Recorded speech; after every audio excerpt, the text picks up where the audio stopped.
Buenas tardes, buenas tardes. Vamos a esperar unos minutos a que se conecten el resto de sus compañeros y comenzamos.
Buenas tardes, buenas tardes. Me parece que ya estamos conectados todos, si no es que la gran mayoría. Entonces, vamos a comenzar con nuestra sesión del día de hoy. Si pudieran, por favor, encender su cámara para el pase de lista.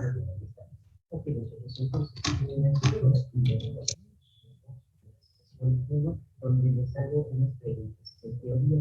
Entonces, por favor, contéstelas con sus propias palabras. Por eso terminamos la sesión 1. Después, en la sección 2, les estoy compartiendo un modelo de negocio. Estas reglas del modelo de negocio deben revisarlas, estudiarlas y revisarlas para que puedan generar el diseño de la base de datos, o sea, el diseño de las tablas. Ok. Jair. Presente. Ok. Alexi. Presente. Ok. Efraín. Presente. Ok. Jorge. Presente. Ok. Emanuel. Presente. Ok. Jaime. Jaime. Presente. Ok. Jesús Daniel. Presente. Ok. Santiago Isaac. Presente. Ok. Víctor. Presente, profe. Ok. Fernando. Ok. William se va conectando. Jackley. Presente. Ok. Daniel. Presente. Ok. Y William. Presente, perdón. Ok. No te apures, no te apures. Ok, pues bueno, ya tenemos nuestro pase de lista, entonces vamos a comenzar con nuestra sesión del día de hoy. Nuestra sesión del día de hoy va a ser más teórica que práctica. Vamos a estar viendo algunos conceptos en cuanto a los lenguajes. Ahora sí que ya empezamos a ver poco a poco temas un poco más complejos. De hecho, van a ver que es muy similar a lo que estuvimos viendo la clase pasada. De hecho, por eso es que tampoco ahorita no vamos a hacer ejercicios hasta que veamos los temas de la siguiente clase, que pues ya le aplican una complejidad un tanto mayor a los ejercicios en cuanto a lenguajes. Ahorita vamos a ver a qué nos referimos con el lenguaje. Se aplica sobre un contexto un tanto diferente a como nosotros lo podríamos relacionar a, por ejemplo, con un lenguaje de programación. Son un elemento propio de lo que es la teoría de la computación. ¿Ok? Entonces, déjenme compartir pantalla.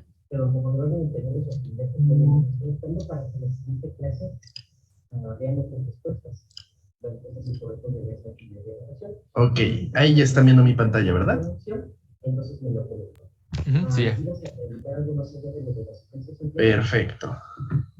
Pues bueno, el día de hoy vamos a empezar a hablar sobre los lenguajes. En primera instancia, un lenguaje es un conjunto de palabras o cadenas de un determinado alfabeto sigma, perdón. Formalmente se denomina lenguaje sobre un alfabeto sigma a un subconjunto del universo del discurso. El universo del discurso es pues el universo, el conjunto universo en el cual nosotros nos estemos enfocando. ¿Va a quedar? Entonces un lenguaje es un conjunto de palabras en un determinado alfabeto. Esa se puede decir que es la definición más sencilla. O también podemos decirle que es el subconjunto de nuestro universo. Ahora, sobre nuestro lenguaje, pues tenemos un caso particular en el cual tenemos el elemento vacío denotado por la letra phi, en el cual es un subconjunto del conjunto universo o de W sigma, y se llama por ello lenguaje vacío.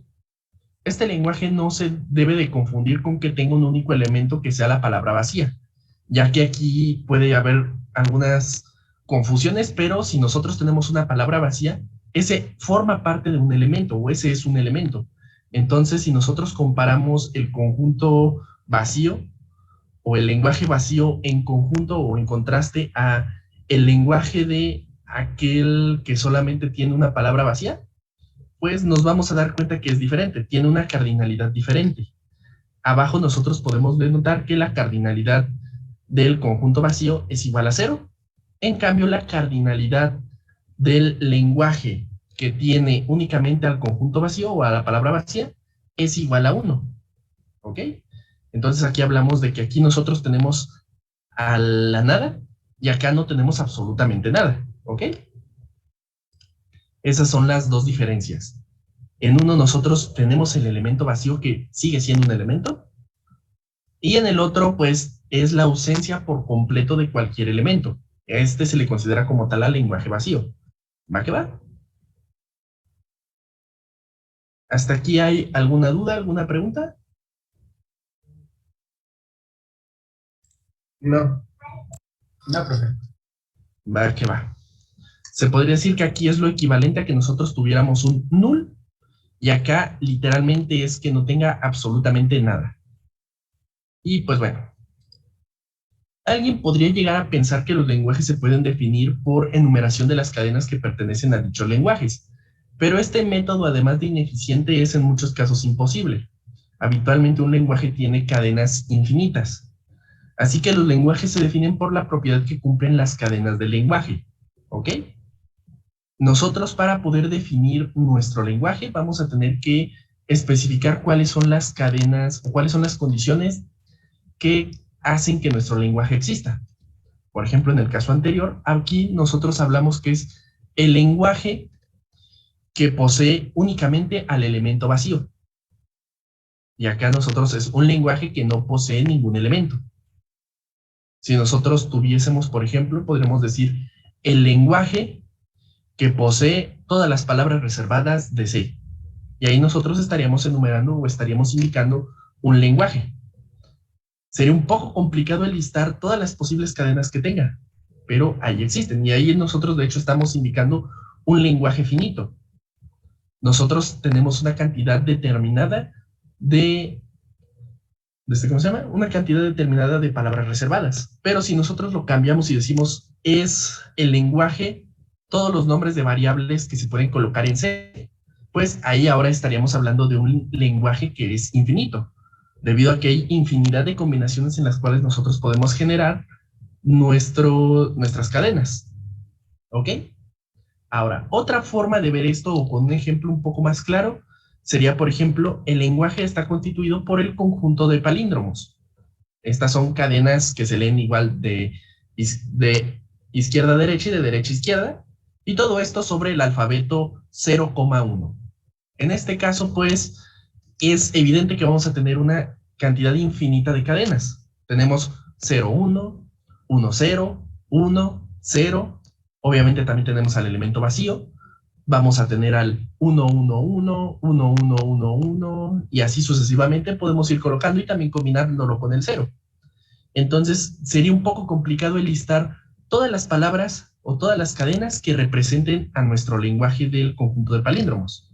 Es más sencillo simplemente indicar a qué pertenecen, ¿ok? ¿Hasta aquí hay alguna duda? No, todo claro, profe. Ok, ahora igual también esto, pues ahorita lo estamos viendo en qué consiste. Y estamos viéndolo de una forma muy general. Esto lo vamos a especificar muchísimo más adelante, en especial una vez que nosotros empecemos a implementar la gramática, que es de hecho el tema que sigue, vamos a tener un mayor contexto sobre a qué se refiere el lenguaje. En especial que pasemos también a lo que sería después ya la siguiente unidad, donde vamos a estar trabajando ya con lenguajes específicos. ¿Ok? De momento lo estamos viendo de forma general. Ahora, nosotros, al igual que con las cadenas, podemos realizar operaciones sobre el lenguaje. Vamos a checar el primero, que sería la unión o la alternativa. Sean dos lenguajes definidos por el mismo alfabeto, siendo el lenguaje 1 que es un subconjunto de nuestro conjunto en cuestión, o de nuestro conjunto universo, y L2, un subconjunto igual de nuestro conjunto universo. Se denomina unión de los dos lenguajes, L1 unión L2, al conjunto formado por las cadenas que pertenezcan indistintamente a uno de los dos lenguajes. Es decir, nosotros podemos definirlo con, de hecho faltó la llavecita de aquí abajo de cierre, pero bueno, a L1 unión L2 es igual a X tal que X pertenezca a L1 o que X pertenezca a L2. ¿Ok? A eso nosotros estaríamos sumando o estaríamos indicando que es una unión. ¿Cómo lo podríamos ver de forma clara? Ok, pues la unión es combinar los dos elementos que tengan. Por ejemplo, nosotros podríamos decir que... a ver, ¿con cuál lo podemos poner? Ok. Vamos a decir que tenemos por un lado nuestros...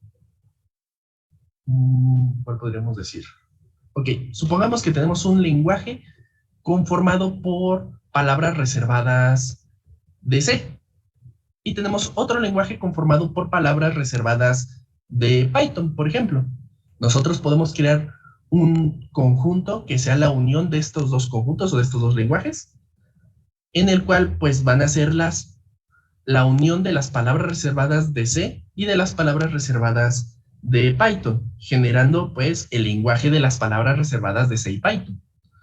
Mientras pertenezcan a uno de estos dos lenguajes, van a formar parte de nuestro tercer conjunto, de nuestro tercer lenguaje que estamos creando, ¿ok? Ya sea palabra reservada en C o sea palabra reservada en Python. ¿Va que va? ¿Hasta aquí hay alguna duda?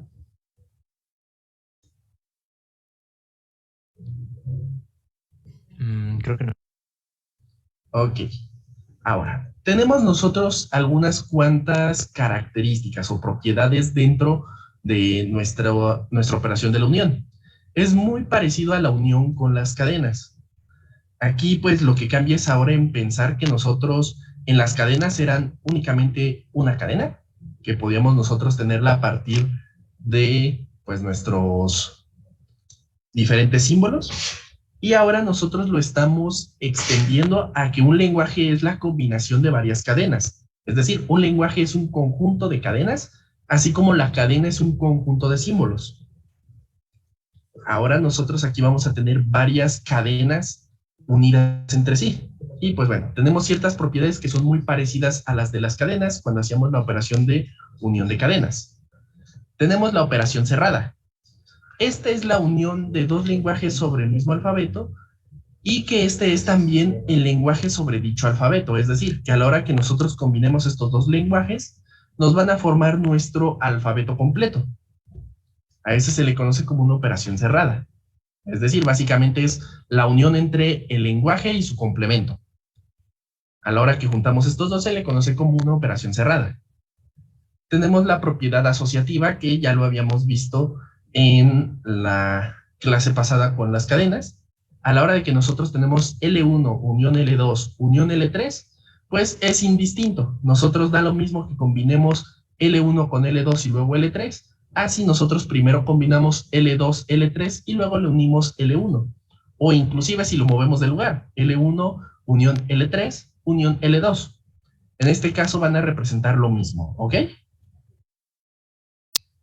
Ahora, nosotros tenemos la existencia de un elemento neutro. Cualquiera que sea el lenguaje L, el lenguaje vacío cumple que vacío unión L es igual a vacío unión L, digo a L unión vacío, que a la vez es igual a L. Es decir, si nosotros a cualquier lenguaje le combinamos nuestro lenguaje vacío, va a terminar resultando en nuestro mismo lenguaje. Tenemos la propiedad conmutativa, que es cualesquiera que sea L1 y L2, se verifica que L1 unión L2 es igual a L2 unión L1. Aquí si se fijan, pues nosotros da lo mismo si tenemos la unión de L1 con L2, así lo tenemos de L2 con L1. Si nosotros checamos lo de las cadenas, ahí si nosotros estábamos uniéndolo, no teníamos esta propiedad conmutativa. Y pues bueno, en la propiedad indepotente es que cualquiera que sea L, se verifica que L unión L sea igual a L. Es decir, la idempotente es simplemente el hecho de que si nosotros combinamos nuestro lenguaje con el mismo, tiene que darnos como resultado el mismo lenguaje con el que estamos trabajando. ¿Va que va? ¿Hasta aquí hay alguna duda con alguna de las propiedades de la operación de unión? No, ninguno. Todo bien. Va que va. Ok, ahora, pasemos a la que sigue, que sería la concatenación. en este caso sean dos lenguajes definidos por el mismo alfabeto, L1 siendo un subconjunto de nuestro conjunto universo y L2 siendo también un subconjunto, perdón, de nuestro conjunto universo, se denomina concatenación a dos lenguajes L1 concatenación L2, o también podemos verlo como intersección, que es igual a L1, L2, al conjunto de todas las cadenas formadas concatenando una palabra del primer lenguaje con otra del segundo. A la hora de realizar esta operación, nosotros vamos a tener L1, L2 es igual a X1, X2, tal que X1 pertenece al lenguaje 1 y X2 pertenece al lenguaje 2. Esa sería la forma en la cual nosotros vamos a estar definiendo nuestra operación de concatenación. Esta definición solamente es válida si L1 y L2 contienen al menos un elemento. Por ejemplo, si nosotros concatenamos nuestro lenguaje con el lenguaje vacío, vamos a tener al final nuestro lenguaje vacío como resultado. Es decir, L1 siendo el lenguaje vacío y L2 siendo cualquier lenguaje, a la hora de realizar esa operación, vamos a terminar obteniendo el elemento o el lenguaje vacío. ¿Va que va? Es decir, es el opuesto a la unión. En la unión, cuando nosotros combinábamos al elemento neutro o al lenguaje vacío con algún lenguaje, terminábamos obteniendo nuestro lenguaje. Esto lo podemos ver que es lo equivalente a una multiplicación. El lenguaje vacío podríamos hacer la analogía que es como un cero. Entonces, a la hora de realizar la operación de la concatenación, vamos a tener como resultado nuestro lenguaje vacío, ¿ok? No se pueden combinar y nos estaría dando como resultado el lenguaje vacío. ¿Va que va? ¿Hasta aquí hay alguna duda, alguna pregunta? Ahí en el ejemplo entre L1 y L2, entonces sería el símbolo como de concatenación, intersección. Así es. De hecho, normalmente cuando es una concatenación simplemente se deja así unido. No se coloca ningún símbolo. Ah, ok. Vale. De hecho, acá nosotros lo tenemos más que nada para la definición formal de qué es lo que se realiza en la operación. Aquí simplemente solo nos dice que va a ser igual a tener X1, X2, siendo donde X1 pertenece a nuestro lenguaje 1 y X2 a nuestro lenguaje 2. Ahí es donde nos daría resultado. Por ejemplo, en L1 tenemos un hola y en L2 tenemos un mundo. A la hora de combinarlos, pues vamos a tener hola mundo. ¿Ok? Ahora, al igual que en la ocasión pasada, pues en la concatenación también tenemos algunas operaciones, tenemos algunas propiedades, que serían precisamente estas tres. En el caso de la operación cerrada, pues es la concatenación de dos lenguajes sobre el mismo alfabeto, es también el lenguaje sobre el mismo alfabeto, es decir, es lo mismo. Si nosotros estamos concatenando dos lenguajes que al resultar nos dan nuestro alfabeto completo, pues es una operación cerrada. Tenemos la propiedad asociativa, de la misma manera, en el cual donde L1 concatenación L2 concatenación L3 va a ser igual a L1 concatenación L2 concatenación L3. Es decir, no importa el orden de cómo nosotros lo estemos combinando. Y la existencia de un elemento neutro. Aquí en este caso es la única manera de tener una concatenación con un elemento neutro es literalmente con una cadena vacía, no con un lenguaje vacío. Es la diferencia, es aquí donde nosotros tenemos que distinguir entre utilizar nuestro lambda, que es el que define que tenemos un conjunto vacío o una palabra vacía, y es el que funge como un elemento neutro.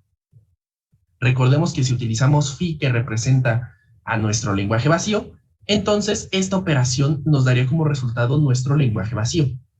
En este caso, nosotros al combinarlo con el conjunto vacío o la palabra vacía, es donde sí obtenemos como resultado a nuestro lenguaje original. ¿Va que va? ¿Hasta aquí hay alguna duda, alguna pregunta?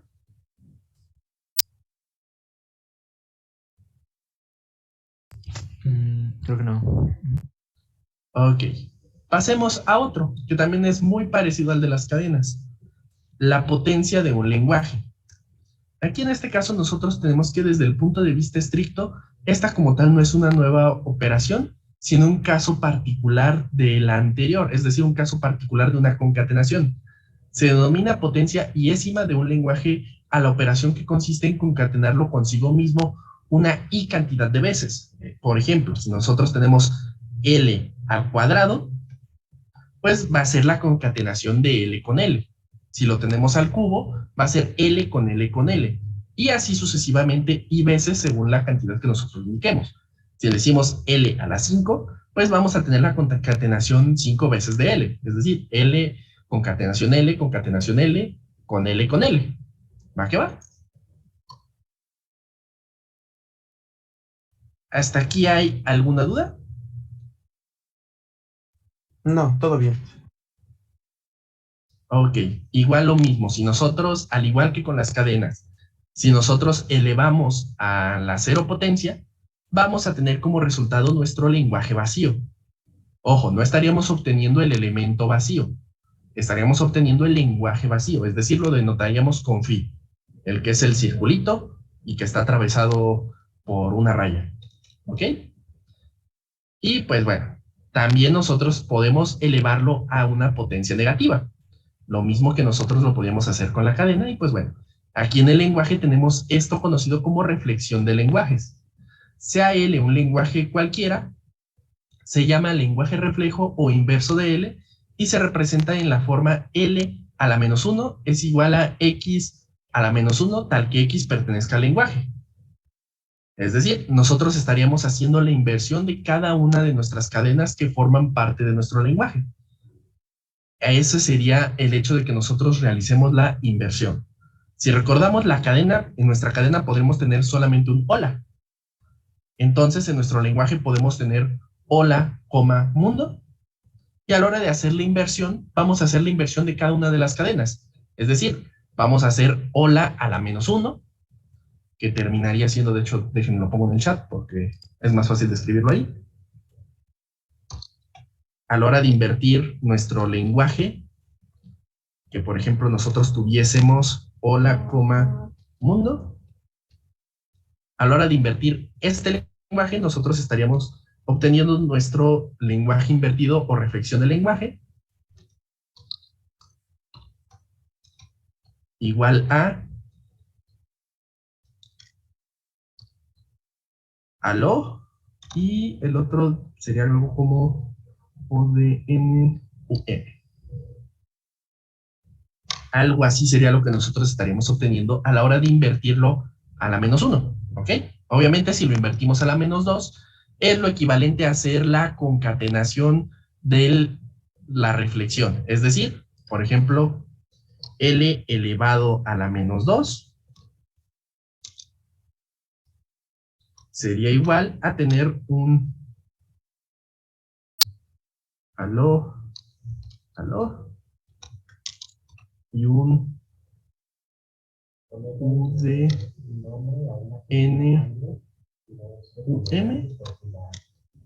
UDNUM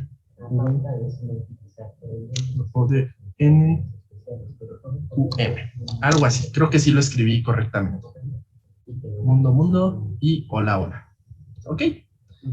Y obviamente entre nosotros vayamos aumentándolo, va a cambiar la cantidad de concatenaciones que nosotros estemos realizando. ¿Va que va? Y como tal, pues bueno, aquí nosotros estamos hablando de que este es el lenguaje que contiene todas las palabras inversas de L. ¿Va que va? ¿Hasta aquí hay alguna duda, alguna pregunta en cuanto a la operación de inversión de lenguajes? Entonces nada más se invierte como la cadena y no como el orden, es decir, no es mundo hola, sino hola mundo siempre. Así es. Ok. De hecho, pues bueno, dentro del lenguaje puede cambiar el orden. El orden no afecta demasiado, puesto que al final de cuentas estamos hablando que es básicamente un conjunto de cadenas. ¿Va? Donde ahora sí influye el orden va a ser en la gramática. Pero ya eso precisamente ahorita lo vamos a checar. Aquí básicamente en el lenguaje, pues nosotros tenemos ese conjunto de posibles palabras que podemos emplear dentro de él. Por ejemplo, un lenguaje podría ser, vuelvo a lo mismo, todas las palabras reservadas de C. Nosotros ahí tenemos una enorme cantidad de palabras reservadas, pero no nos interesa en este momento el orden. Pueden estar en diferente orden. Printf, scanf, include, use, if, for, while, etcétera, etcétera. Si hablamos de C++, pues también ahí le sumamos el cin, cout, std, etcétera. Allá le estaríamos sumando más. Pero en este momento únicamente se podría decir que es como un diccionario, es un espacio donde nosotros indicamos todos esos elementos. Ya ahorita poco a poco, conforme vayamos avanzando, vamos a ver ahora sí para darle un orden. Ya pasamos del tener una sola letra o conjunto de letras a empezar a formar cadenas o palabras, y luego ahora ya estamos formando lenguajes, que es el conjunto de estas palabras que teníamos. ¿Va que va? Sí. Ok, pues bueno. Una vez dejados los lenguajes, pues bueno, todavía existen más operaciones que podemos realizar a través de los lenguajes, pero estos ya se realizan a través de la gramática y a través de autómatas, ¿ok? Pero bueno, ¿a qué me refiero con gramática y autómata? Como tal, la gramática es un ente formal para especificar de una manera finita o definida el conjunto de cadenas de símbolos que constituyen un lenguaje. Con la gramática nosotros vamos a determinar cómo nosotros podemos formar una oración. Esto es parecido como cuando nosotros empezamos a formar oraciones pues sencillas, por ejemplo, que tiene que tener un verbo y un sustantivo, o que es ¿cómo se llama? El sujeto y el predicado, y luego nosotros podemos ir descomponiendo para ver cómo estaba constituido cada uno de ellos. Pues bueno, la gramática es lo que nos permite eso. Ahí nosotros vamos a poder empezar a especificar cómo es que se va construyendo. Ahí nosotros, gracias a la gramática, vamos a especificar, por ejemplo, las reglas de cómo nosotros podemos utilizar nuestro lenguaje. Ahora sí, gracias a la gramática vamos a poder tener un orden. Por ejemplo, analicemos cómo está la gramática dentro de la mayoría de lenguajes de programación. Nosotros, a la hora de declarar una variable, seguimos una gramática en específico. Normalmente, supongamos que es un lenguaje tipado, dígase un C++, un C#, un Java. Nosotros, ¿cómo declaramos una variable? Especificamos el tipo de variable. Especificamos el tipo de dato o el tipo de la variable. Posteriormente un espacio. Posteriormente colocamos el nombre de la variable. Ese nombre de la variable tiene otras características propias que va a estar en un conjunto de las variables que podemos definir. Sabemos que es un conjunto infinito, pero pues bueno, va a estar en ese conjunto definido. Posteriormente colocamos un espacio y un símbolo de igual, otro espacio, y colocamos el valor de la variable. Pero todo ese fragmento es opcional. Puede estar o puede no estar. Entonces, ese se formaría parte de algo que nos permite ahí incluirlo. Ahora, adicionalmente a eso, nosotros tenemos algo que nos permite delimitar hasta dónde vamos a llegar con nuestra oración, que sería el punto y coma.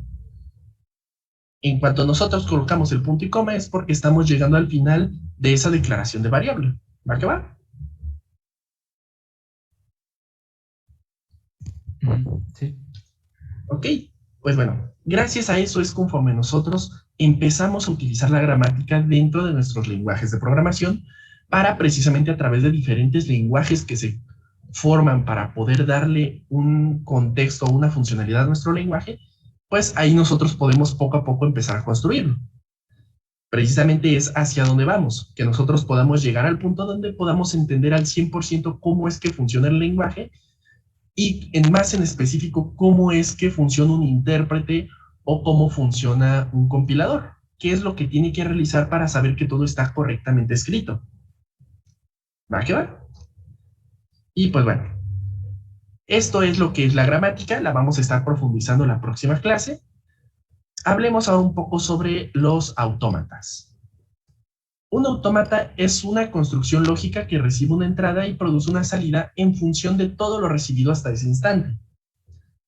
En el caso de los procesadores de lenguaje, un autómata es una construcción lógica que recibe como entrada una cadena de símbolos y produce una salida indicando si dicha cadena pertenece o no a un determinado lenguaje.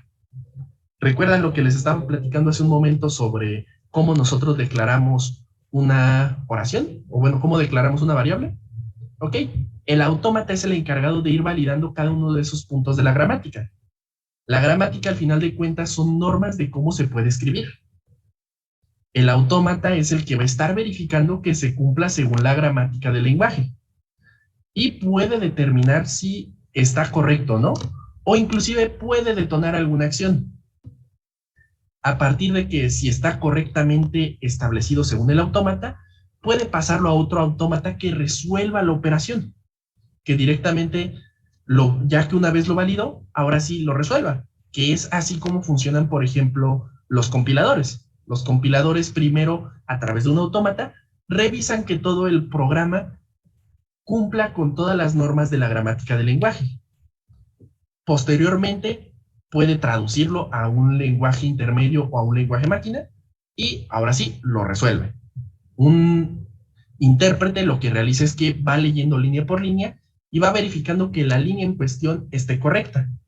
Si está correcta, entonces ahora sí resuelve la operación o resuelve lo que tenga que hacer y posteriormente ahora sí pues pasa a la siguiente línea. ¿Va que va? ¿Hasta aquí hay alguna duda en cuanto a la funcionalidad de los autómatas?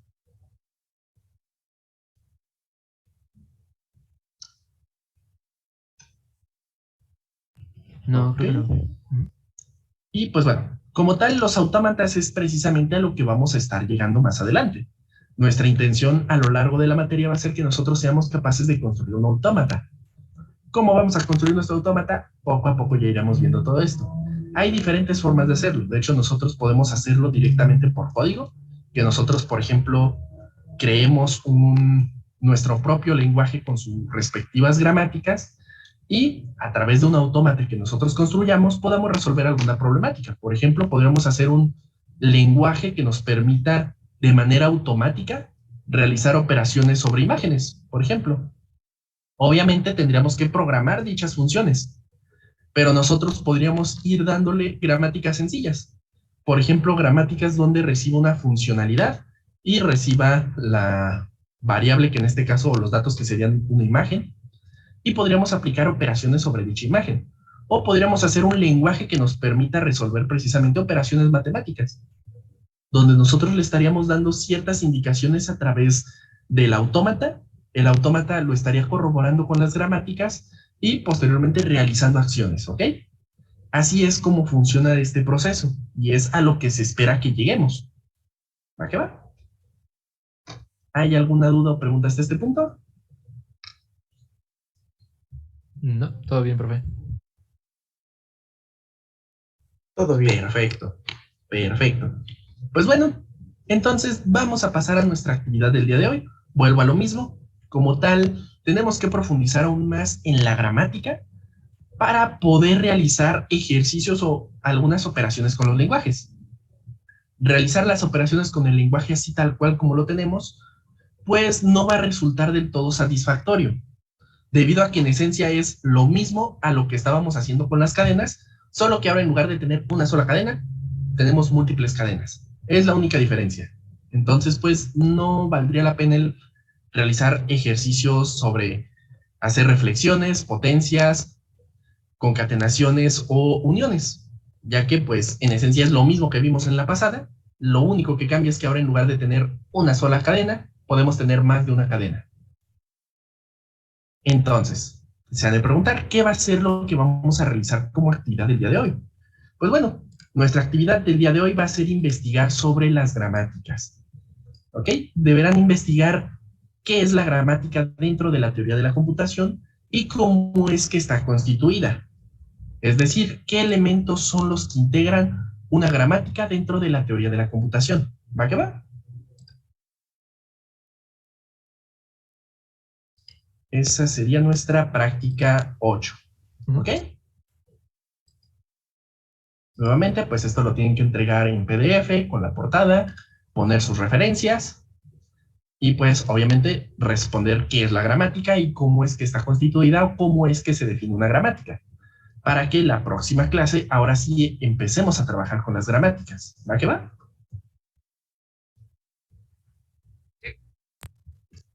Perfecto, entonces la práctica ya se encuentra publicada dentro del Classroom. Tenemos el día de hoy para entregarla. Entonces vamos a trabajar con nuestra práctica y cualquier duda, cualquier pregunta me la pueden poner bien ya sea por el chat o pueden abrir directamente el micrófono y me lo preguntan, ¿va? Cualquier duda estoy aquí al pendiente. Ok, entonces a trabajar.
Ok, jóvenes, en cuanto vayan terminando, se podrían retirar. Eso va a ser todo lo que vamos a hacer el día de hoy. ¿Va que va? Y pues bueno, esto va en especial para Efraín y Jaime, que ya subieron su práctica, ¿ok? Ok, sí. Vale, profe. Perfecto, nos vemos el próximo miércoles. Nos vemos. Hasta luego, profe. Ujú. Hasta luego, hasta luego.